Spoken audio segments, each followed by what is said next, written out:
me see what I got. There we go. We're recording. All right.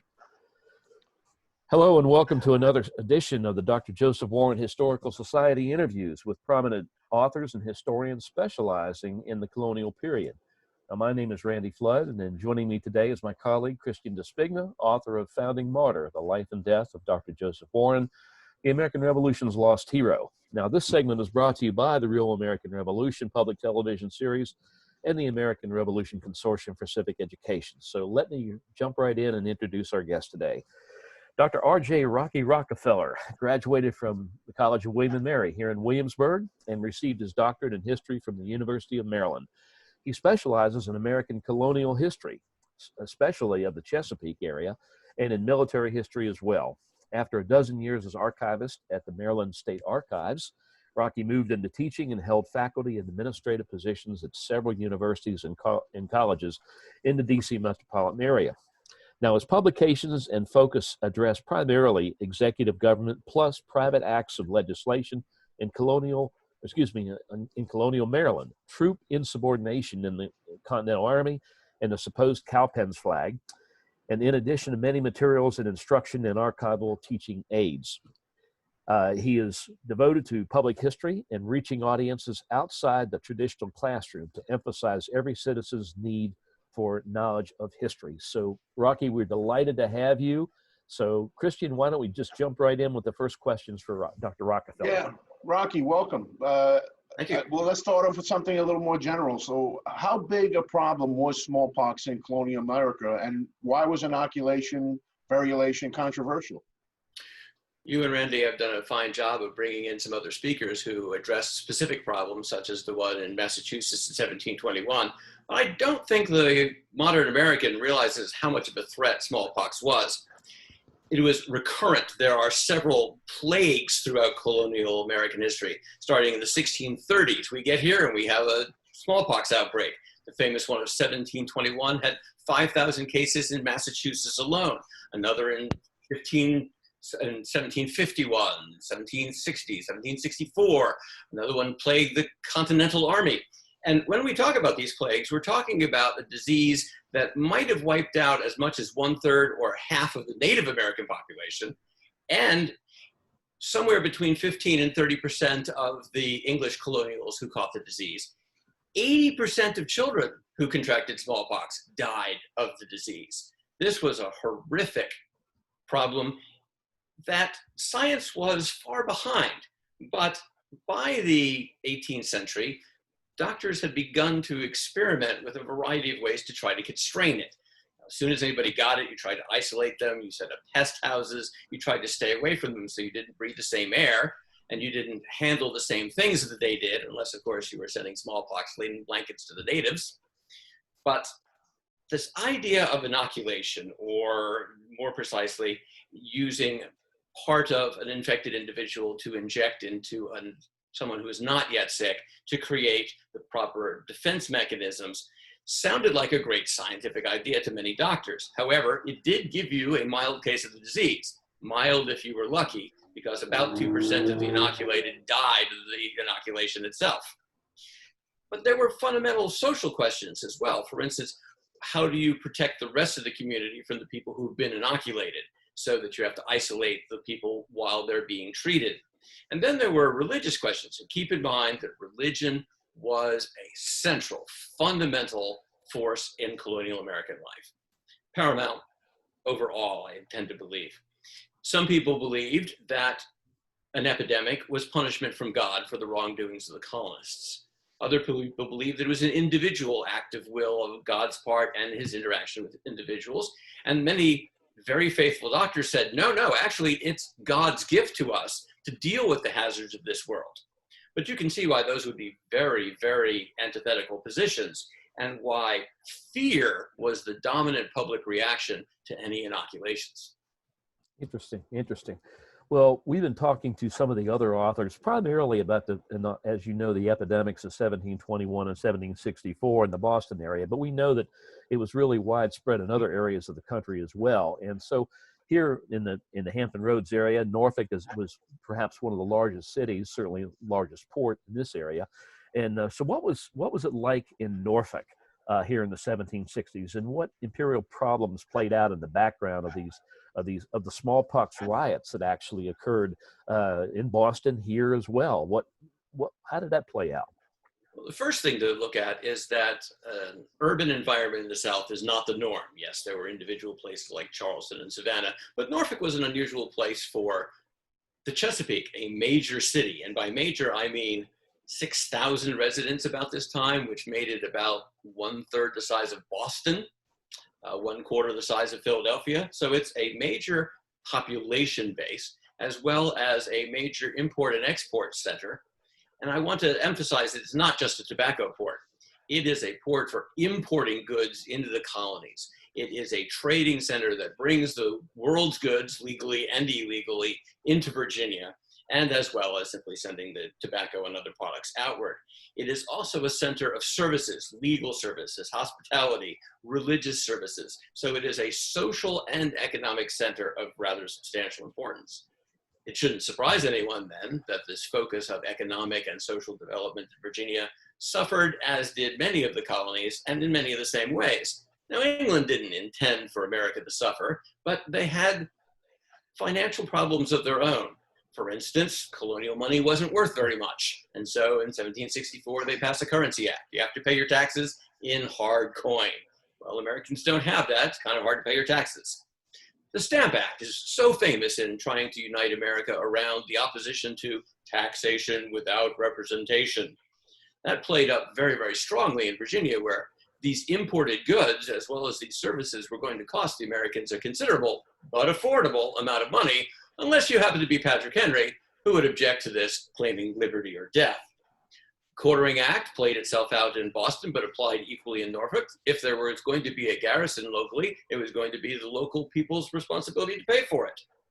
As England sought mechanisms for money, they placed tariffs on a variety of goods in the Townshend duties. And that act of 1767 is just before we see the problems of the inoculation problems. And we see that the Americans are starting to react in groups. And this is a very important idea. They're reacting in groups not only intercolonially, but locally to oppose East imperial policies, including in 1768, the non-importation associations, where they simply won't do business with England, and they won't do business with merchants who have pro-English attitudes. And that's going to turn out to be pretty important when we look at who's involved in the inoculation trouble. We also find that Virginia has some unusual difficulties. They were exchanging governors at the time. The very popular Fauquier was out, Lord Botetourt was coming in. People weren't sure how this was going to work out. For a very short period of time, a Virginian by the name of Blair was actually the acting governor. And so when Botetourt arrives with new imperial authority, people are afraid that he's going to exercise that authority, including emphasizing the reduction of smuggling and the collection of taxes at a time when there's largely, it's not quite a depression, but it's an economic downturn in Virginia. Planters are greatly in debt. The price of tobacco has plummeted. And so there's a lot of social and economic disruption at the time when an inoculation becomes a topic. Mm-hmm. Rocky, I get, we're really, you're kind of exploring all these problems that are triggering events in 68, 69, but, I'm so fascinated by the role of Riot in colonial America. Can you talk about that a little bit? This is a misunderstood and rarely addressed habit of Americans.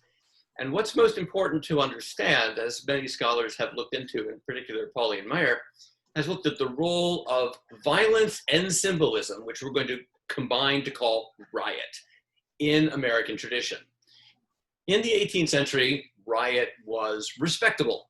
Riot was expected. It was a way for the population, the general populace, to express their political will. And it was understood that that was their particular voice. Whether you had representative government or not, the man in the street could make a point in a great hurry. And it was understood that that would happen, but it was also understood that there were, what shall I say, rules to riot. In the early 18th century, There was a lot of symbolism. The Pope's Day celebrations are a day of riot and ruckus. And we see things like effigies being burned of unpopular individuals, or we see signs being carried and liberty trees being planted, and all of these folk traditions being brought into a violent or at least disorderly activity. But as the 18th century went on, Americans became more and more violent, and that became more and more troublesome. For instance, in the mid-18th century, property became a legitimate target. So not only might you burn a guy in effigy, but you also might throw rocks through his windows and cause physical damage to get his attention and make him change his behaviors. That we saw in the disruption over tea as well. A tax collector might be abducted and tarred and feathered. And for those of you who don't know what that's like, that's being stripped naked, covered in hot tar, and have feathers poured over you. It could be fatal. It wasn't intended to be, but it's very, very damaging. You could be ridden out of town on a rail, that is, an unsawed log supported by a bunch of hefty guys while you sit over the top of it with cannonballs attached to your legs. If your pelvis survives that, you're fortunate once again. So we see more and more violence in the 1750s and 60s to the point where people are directly under attack. They feel very threatened, and the responses in turn become more violent. We're going to see some of these Virginians take muskets to defend their home, and we're going to see the great catastrophe of the Boston supposed massacre, where the soldiers feel threatened enough to shoot into a crowd. Riots were becoming dangerous. Mm-hmm. Well, why did the problem in Norfolk last for so many years? It just seemed like it was never ending. It seemed to go on and on. Why is that? Well, we have to look at what happened and when. As early as 1768, we see some troubles with the disease poking its head up and becoming prominent in places like Williamsburg. Now, a Scottish doctor by the name of John Daglish published an article in the Virginia Gazette, Virginia's one and only newspaper, although at the time it had 2 editions. And he promoted inoculation as a way to reduce the danger of future smallpox. He and a local doctor by the name of Archibald Campbell planned to offer inoculation in Norfolk. And many people in the Scottish business community, particularly the factors who were handling tobacco and other businessmen, like James Parker, who was a recent immigrant who had decided to become very American and establish his business here, sought the help of these doctors in protecting their families from smallpox. So in 1768, there's a local plan, to inoculate a few of the families. And they're going to do it at a farm that's about 3 miles outside of town. And their intention is to stay outside of town and handle their families. But word gets out that they're going to inoculate people. And that fear plays into the public response. But also the personalities start to play into that response as well. For instance, among those people that I'm going to call the anti-vaxxers of the 18th century, the people who were against inoculation, there were competing doctors, local Norfolk doctors who didn't like Daglish and Campbell and the prominence they were gaining. There were competing merchants, and most importantly, there were people that would label themselves as patriots who were distinctly against imperial policy. And we'll find that these Scottish men tended to be on the side of the loyalists as the war eventually breaks out. So we get a middle class and upper class gathering that raises the crowds in the street. They call the mob or the mobility, and they head out to the place of inoculation. And they threaten that you must not do this. Now, in order to save their necks, there's a delay plan, but the inoculation still goes on. Those mobsters, led by the local gentlemen, attack the houses. They pull out the women and children who have been inoculated, even though one of them is pregnant, and they drag them off to pest houses so they can be supervised by the crowd or by the government rather than those who are handling the inoculations themselves. This creates a great deal of fear, but it's only one incident. What we'll find is that inoculation continues. These doctors want to inoculate other people. Other people want to get inoculation. There's a newspaper war about these pro and cons of the practice. And just as importantly, because the acts are violent and because Americans are more than happy to run off to court at the drop of a dime, there are lawsuits against the rioters, by the rioters, criminal charges against the inoculators who are accused of wanting to spread smallpox. And that doesn't resolve itself for about 2 years. Mm-hmm. You know, Rocky, you're talking about newspapers, and, you know, for a historian, newspapers are a key primary resource. But, you know, today it's social media, it's Twitter, it's Facebook. But can you really talk about the role of newspapers in the smallpox conflict? First, we must talk about the role of the newspaper in colonial American society. Although literacy was better in America than it was in England, the newspaper was a social event. It came out, people would read it in the taverns, people would flock to the taverns to hear it. It would be an event every month or so. And in Virginia, there was one particular newspaper, the Virginia Gazette. Although at this time, there had been an ownership debate and an editorial habit debate. So you had Messrs. Dixon and Purdy putting out their edition, whereas Mr. Rhine put out his. And we find that the various proponents in this conflict, the pro-inoculation and the anti-inoculation people, find their support with these editors. Newspapers were highly politicized in the 18th century. We talk about that today as something you want to get away from, that you want balanced reporting. Nobody pretended to be balanced in the 18th century. You had a point to make and you made it hard. And in the case of Dixon and Purdy, they were very supportive of the inoculation. And in the case of Rhine, they were absolutely opposed. So articles were printed by both sides. The participants posted letters to the editors covered the trials, and the debate was carried on in the newspaper as much as it was by the mobs in the street. Now, fortunately, that was just a printing war and just an argument on pages. America will eventually get a tradition where when there are newspaper wars, they burn each other's presses, like in Baltimore. But it was a way of expressing political opinions, sharing those, and it was also a way to rally support. So the newspaper war was an important factor in not only Norfolk's personal experience and localized experience, but in spreading that word to the rest of Virginia as well. Mm-hmm. Well, Rocky, you mentioned lawsuits, not on by rioters, but also against them and that type of thing. And so were the courts involved? And, you know, if so, how were they involved? How were the courts involved in this whole situation? Both parties sued the others. Both parties filed criminal complaints against the others, and rather reasonably so. If your home is attacked, they throw stones through your windows, and glass is very expensive in the 18th century. Or if they cause physical and mental health damage to your family, you're inclined to sue the people who did it to you. And so people like Parker and Campbell sued the rioters, who were well known to them. It was a local neighborhood. The leaders were well known. They went to the same taverns. They attended the same government activities. And the mob sought to use the courts in another way. First, they wanted to suppress the inoculation. They wanted to get legal magistrate official orders to have this stop. Now, there were no laws against inoculation at the time, but there were plenty of people who were demanding that there would be. If inoculation was done as some criminal conspiracy to cause smallpox, that would be a terrible crime to society. So criminal charges were brought, as well as civil charges. And in those days, Norfolk had its own court, and keep in mind that courts of the 18th century and the Chesapeake were administrative, executive, judicial, and even legislative, all wrapped up into the same group of people. And they heard cases in a quarterly fashion. You had to often wait before you got to court, and sometimes when you got to court, your case had to wait until the next time you get to court, and these cases take over a year and a half in some situations.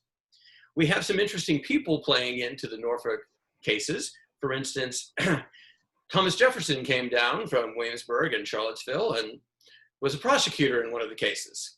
The brother of George Mason came down from Northern Virginia, and he was a defense attorney in some of these cases. The courts have a variety of decisions. They seem to be on the side of the mob. People like Parker and Campbell write to their associates back in Great Britain, and they say very specifically, the courts are biased against us. We are Scottish. They hate us as foreigners. We are pro-imperial. They hate us as loyalists, and we're never going to get a fair trial here. There was a fixed resolution in the judges to oppress us, right? One of the participants in these cases. But for all of that complaint, there were decisions for and against both parties. Daglish, although he was arrested, clearly hadn't committed any crimes. It's not illegal to inoculate people, and he wasn't doing it to try to spread the disease. So he gets off. A couple, but not very many, of the rioters are made to pay for some of the damages to Parker's house and to Campbell's house, but not very many. Parker ends up getting a fine. I think that the justices were just looking for some way to shut him up, and so they slapped him with a fine as well. But when you look at some of the people who are on that judicial board, you get William and Thomas Nelson, you get John Page, Robert Burwell. All of those men were revolutionary leaders. And the loyalists, Parker and Campbell, were absolutely sure that those men were all for the mob. They were not interested in hearing Scots speak for themselves, and they certainly weren't interested in hearing cases from loyalists. So they, that is, Parker and Campbell, believed very strongly that they weren't getting a fair shake in the trials. And if you look over the entire set of cases, and you look at how few fines there were, the criminal charges that were allowed to be brought in the first place, even though they had no basis, the fining against Parker, and the limited responsibility that the mobs had to take legally, you have to agree with them. Interesting. You know, Rocky, let me ask you this. Let's try and, I guess, wrap this up. But what historical conclusion should we draw from this conflict? And are there any lessons that we can glean that we can apply to today's situation? Let me address that into two parts. First, let's go back and look at it as an historical event and to understand the past on its own terms. We need to look at it and see that Norfolk was a divided society. Eventually, the rebels would burn the town, saying that it was a den of loyalists. But Norfolk, from my own research, turned out to be like most of America, and I'll borrow from John Adams on this. About 1/3 of the Americans wanted independence. 1/3 of the Americans did not want independence, and 1/3 of them wanted to be left alone. So we have this divided political community that is also divided in other ways. The recent immigration of the Scots, who are taking over business, and they're biting into the local patricians' hold, the plantation owners' dominance of the economic situation. We see the religious conflicts over the value of inoculation versus the role of God in a daily life. And we see the political divisions over imperial policy. Now, all of those have a role to play in what goes on in the inoculation. Yes, it's about medicine, but it's about so much more than medicine. And so this is an avenue for us to look at the divisions and arguments of the day and to see how they played out in one particular issue. Now, for us as historians, our job might seem to be done. But no, we have a responsibility as citizens as well as historians. And the best citizens are those who are guided by the past. So given the national crisis that we're facing right now, I'd like to draw some parallels between what happened in Norfolk in the 1760s and what we're facing now. There is a reasonable fear in both situations. The fear of the disease itself, the fear of the government's reaction, underreaction, or overreaction to that crisis. There was a debate then about the role of medicine versus the role of religion, the role of science in society and medicine in society as a whole. And we need to make those decisions now about which people we're going to believe, which people we're going to find guidance for, and whose advice we're going to follow in terms of our legal response to our current problems.